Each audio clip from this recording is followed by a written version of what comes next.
Добар ден и од мене. Во вестите моја гостинка е докторката Рената Младеновска. Вие сте специјалистка по хигиена и здравствена екологија. Говориме за катастрофата во Гостивар.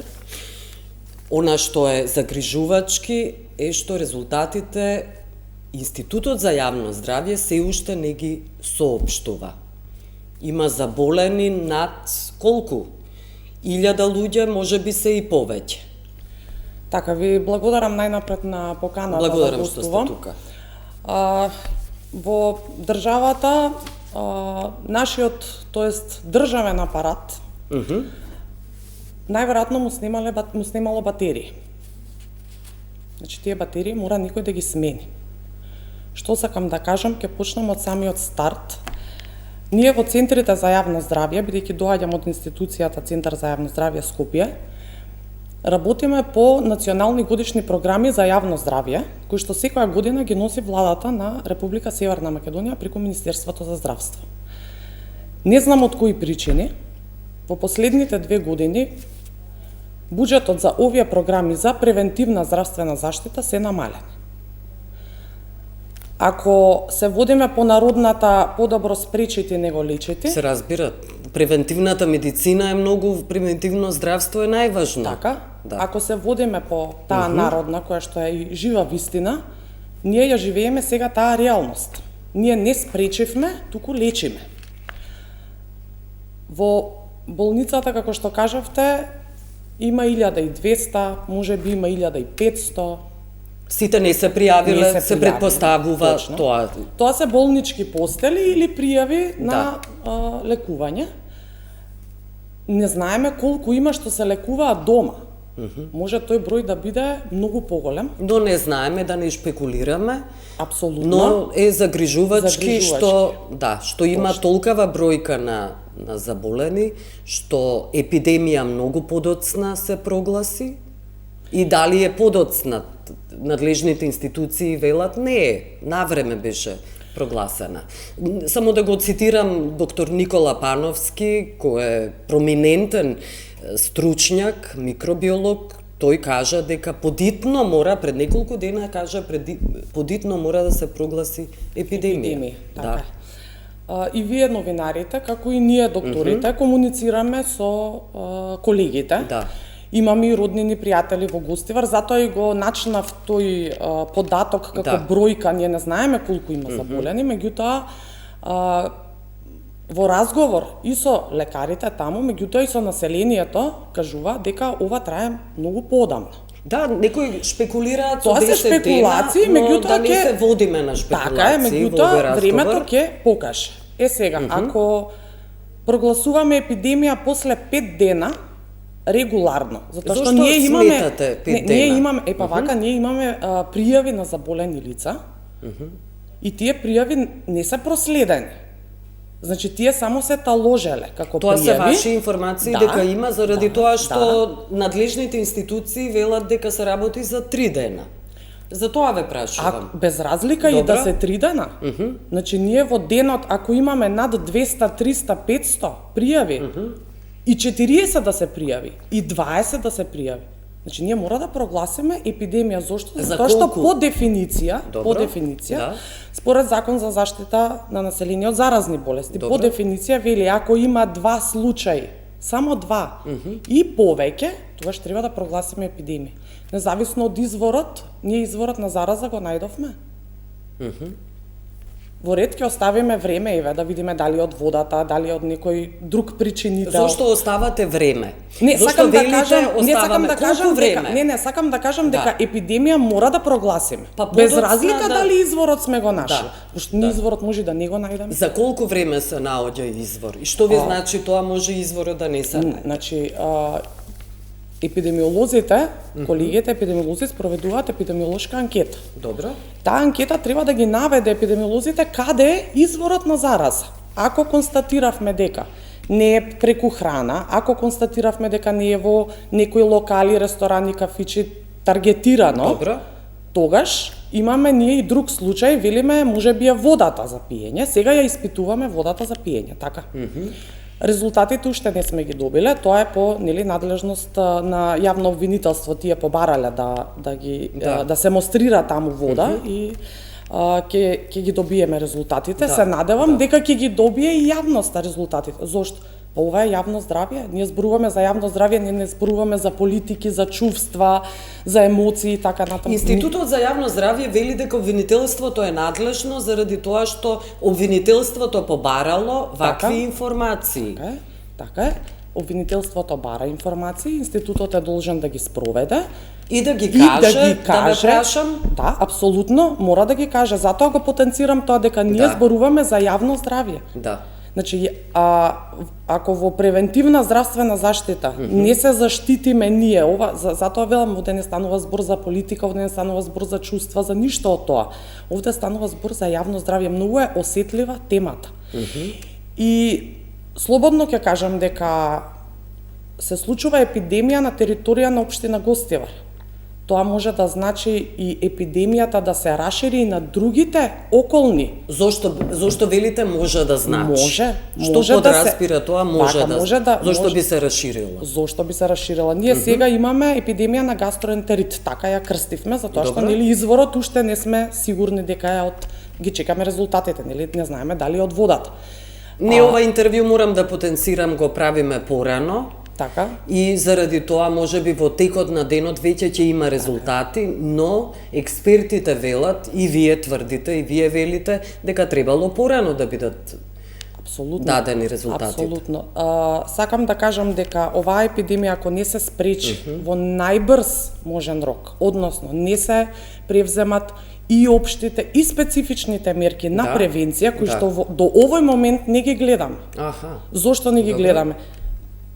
Немаме одговор од градоначалникот. До предизвесен период, сакам да кажам, тој денеска може би дал изјава. Меѓутоа, немаме одговор 5 дена од градоначалникот, немаме одговор од ЗЕЛС, немаме одговор од Комисија за заразни болести. Дали се состана Комисијата за заразни болести? Јас немам таква информација. Добро. Тоа се поидовните точки од каде треба да почнат општите и специфичните мерки. Од друга страна, кризен штаб, градоначалникот на општина Гостивар сега го формира, допрва го формира. Значи, ние не касниме еден ден, ние касниме 5 дена. Ние не смееме да каснеме ниту еден час. И да се навратам. Зошто го кажувам ова? Значи, епидемијата може да се прошири. Зошто? Па станува збор за гастроентерит. Ако кажеме дека е тоа од фекална контаминација или од било која друга, било кој да е причинителот. Сега зборуваме за епидемија во која што луѓето немаат вода за пиење, луѓето не можат да се измијат, личната хигиена не можат да се ја остварат преку ден. Сето тоа е опасно. Сето тоа е опасно и сето тоа води до една друга состојба, тоа се нарекува болеста на нечисти раце и тоа се вели хепатит А. Јас не сакам да ги заплашувам, да го заплашувам населението, јас само фактите ги кажам, стручно го говорам тоа. Значи, ние мора во истиот момент да делуваме. Затоа и тоа го кажувам на почетокот, државниот апарат никаде не затаил. Ние не смееме да дозволиме да се пофалиме колку болнички постели имаме, а да не ги превенираме. Нашиот успех на државата ќе биде успехот ако ние ги превенираме состојбите, а не да дозволиме да се доведеме до оваа состојба. Ова е катастрофална состојба што се случува во општина Гостивар. И мислам дека апсолутно треба сите да се вклучат, без разлика на никаква припадност, тука се исклучувам, пак ќе кажам, ова се работи за јавно здравје овде. Значи, треба да се вклучат сите, од донирање на вода, од спроведување на пропаганден, односно на едукативен, не пропаганден, се извинувам, на едукативен материјал. Значи, луѓето, населението таму не знае што да прави. Значи, мора да се изготат флаери, мора да се поделат тие флаери, мора да се едуцира населението преку медиумска преку медиумите, значи едноставно да се запознае населението што се случува. Луѓето знаете како се јавуваат и прашуваат што се случува во Гостивар, што треба ние да правиме како население. ние не видовме мерки кои што ги спроведува, пак ќе кажам, државата. Това не станува збор само за локална самоуправа, станува збор буквално за целиот државен апарат треба да се вклучи во обезбедување на безбедна вода, санитарно-хигиенски мерки да се спроведат, значи буквално на сите мерки. Сега не би сакала да шпекулирам, но ве прашувам дали е можно, еве велите хепатит А и некои други болести, предпоставувам дека се можни, тоа е моето прашање, и дали се можни дури и смртни случаи. Не е шпекулација, туку е прашање. Збориме стручно, сега зборуваме стручно. Значи, не само болеста на нечисти раце, може да се случат и кожни болести, кожни заболувања. Ние ќе се соочиме, а повторно ќе кажам, ако не се ова превенира во најбрз можен рок, ќе се соочиме и со други заболувања кои што и текако после ќе го оптеретиме здравствениот систем, кој и текако ни е ослабен. Да. И текако ние немаме капацитет да ги обслужиме сите граѓани на општина Гостивар. Може би нема место и во болниците, јас мислам немам до толку и до таму информации, меѓутоа вие знаете да дојде наплив од 1200 пациенти во рок од ден, 2, 3, тоа е навистина огромна бројка, тоа се случуваше и во ковидот, знаете. Добро. И сега што треба да преземат точно и прецизно сите институции кои претходно ги наброивте, дали се состана, кои мерки ги преземаат, што се идните надлежности и мерки на државниот апарат? Така, значи со самото прогласување на епидемијата, тоа значи дека ние треба рано да го откриеме изворот на зараза. Да. И сега кажете точно временски, за колку време се открива изворот на зараза? Видете, ние првично земавме мостри, се зема мостри, се анализира храна, вода после неколку дена. Тоа не е рано откривање. Добро. Значи, вие ако имате повеќе случаи на пријави во службата епидемиолошка во Центарот за јавно здравје и во болницата паралелно, значи вие сте требале веднаш да реагирате, вие не сте реагирале. Тоа е резултатот. Да. Значи, ние рано откривање немаме. Значи, треба водоснабдителниот објект, еве да речеме дека е проблем водата, тој исто така треба да се дезинфицира, да се хлорира, со други зборови.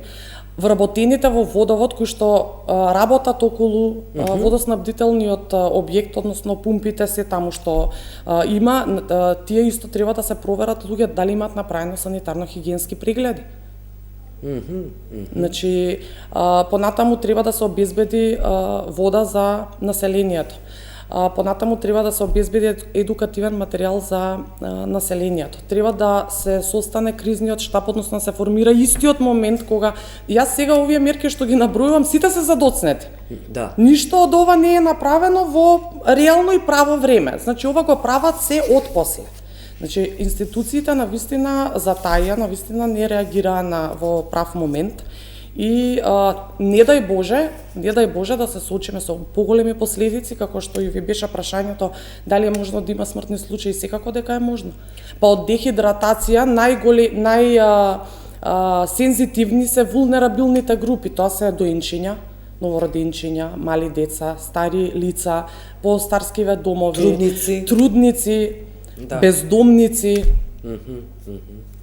Да. Така да се надевам дека нема да ескалира до толку оваа состојба да имаме да броиме смртни случаи. Видете, на 17 јули, значи денеска е 20 јули, СВР Гостивар објави дека Гостиварски водовод и општината Гостивар поставиле 3 пумпи, таква имаше информација, во отпадни води за да го зголеми притисокот во мрежата.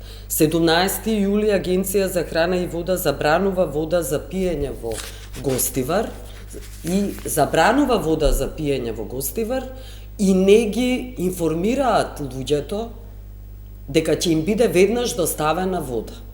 Дури денеска имаме таква информација дека тоа е сторено. Сега прво околу 3 пумпи во одводни води кои биле приклучени во Молам. Видете, тоа дали некогаш сте слушнале за ваква катастрофа?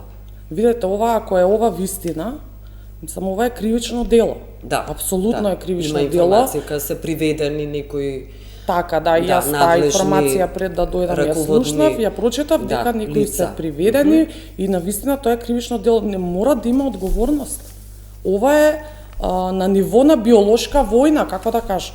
Да не се изразам то таму, меѓутоа така ми наликува. Ова дали е свесно направено, ќе се дадат исказ луѓето кои што ова го правеле.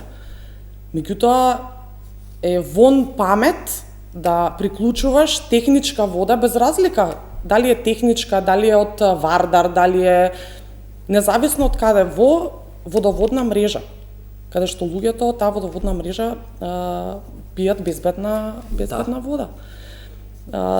Таа вода од водоводна мрежа, предпоставувам дека тоа и ние го работиме во Скопскиот центар за јавно здравје, предпоставувам дека се испитува во континуитет. Треба да се побараат и резултати, дали има водовод за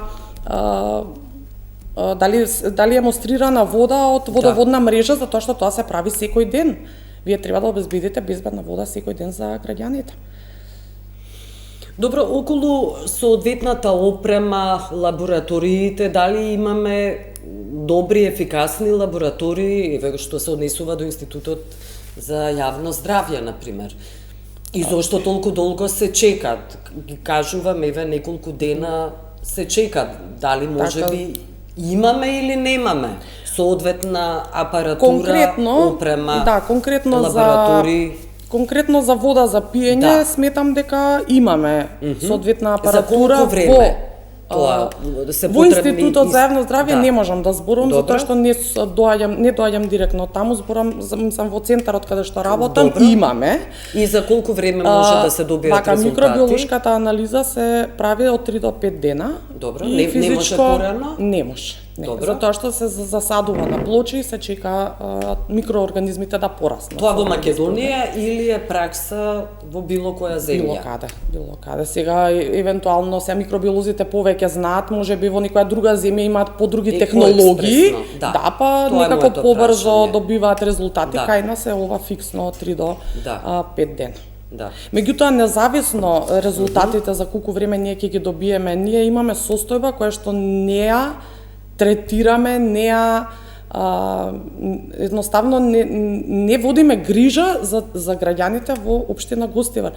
И не само за нив, повторно ќе кажам, за граѓаните на целата држава, затоа што и такако може да се прошири една заразна болест. Па луѓето патуваат од Гостивар, доаѓаат во Тетово, во Скопје, одат по роднини, пријатели. Некој се чувствува можеби подобро, ќе излезе, контакт и така натаму. Треба да се изолира овој град, под карантин да се стави? Па не би рекла под карантин, меѓутоа треба да се превземат општите и специфични мерки кои што до ден денес не се превземени. Зошто имавме карантин во време на ковид.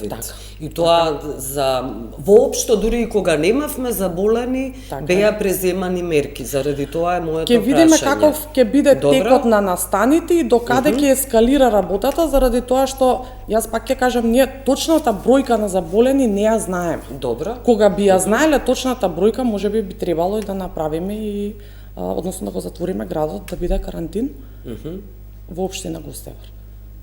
Значи, ние немаме релевантни информации затоа што институциите молчат. Тоа е недозволиво во 21 век да се бориме за безбедна вода, да се бориме за информација плюс. Па, ние што сме ние? Значи, водата е основно човеково право кој што секој загарантирано треба да го има. Како право треба да има достапна, безбедна вода за пиење. Да. Добро, знаете што е важно и со ова да завршиме? Затоа е важно да не се именуваат партиски кадри. Значи, партиски кадри, луѓе кои ќе бидат на чело на било кои институции. Во случајов говорам за надлежни институции, кои се, еве, за Гостивар, значи, говорам за водоводот во Гостивар и понатаму можеме да говориме и за други институции и за други сфери. Но сега тоа е важно. Значи, да се именуваат луѓе кои се експерти, соодветни, компетентни, кредибилни, квалификувани. Партијата не сме да има збор никаков. Јас би рекла, не политички, партиски, ние треба да имаме, како што кажавте вие, соодветни стручни кадри за местото за кое што се конкурира. На крај последно да биде партиската припадност. Апсолутно се слагам. Идејата. Мораме прво да го гледаме и бираме квалитетот. Да. И да избереме стручно лице. На крај се партиите и секој има некоја припадност некаде, меѓутоа јас не можам да го разберам и никогаш не сум го разбрала тој потек да јас еве како доктор од медицинска област да одам да водам земјоделие или економија. Тоа за мене е нонсенс. Јас таква работа не можам да прифатам никогаш во животот. Еве и јавно го кажу.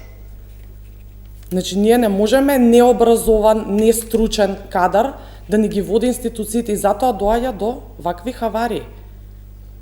Меѓутоа, се што ненавремено ќе се спроведува, односно се што нема да делуваме веднаш и ќе кажеме ајде има таму локална самоуправа ќе го следи. Не, ова е проблем на државата, ова не е проблем само на локалната самоуправа.